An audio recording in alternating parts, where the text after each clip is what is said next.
সরস্বতী পুজোর পর শীত কিন্তু কমেই যায়, কিন্তু আজ যেন মনে হলো শীত আবারও বেড়ে গেছে। নমস্কার, আমি শুভদীপ আরও একটা নতুন ব্লগে সবাইকে স্বাগত জানাই। প্রতিদিন ঘুরতে এলে অনেক কিছু নতুন জিনিস দেখতে পাই, আর সেই নতুন জিনিসগুলো তোমাদের সঙ্গে শেয়ার করি।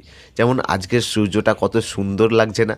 তো আমি কিছু সেলফি তুলেছিলাম, তোমাদের সঙ্গে সেটা শেয়ার করছি। কেমন লাগলো কমেন্ট করে জানিও।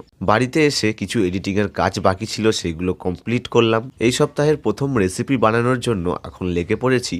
তো আজকের স্পেশাল রেসিপি হলো গাজরের হালুয়া। গাজরের হালুয়া বানানোর জন্য সব রকম উপকরণ আমি নিয়ে নিয়েছি, যা যা লাগে। এবার গাজর ভালো করে সিদ্ধ করে নিচ্ছি। এবার সুজি ভালো করে ভেজে নিচ্ছি। দুধ অ্যাড করে সুজি ফুটে যাওয়া অবধি রান্না করে নেব। চিনি, স্বাদ মতো নুন, আরও ভালো ফ্লেভারের জন্য দুটো এলাচ ঠুকে দিয়ে দিয়েছি।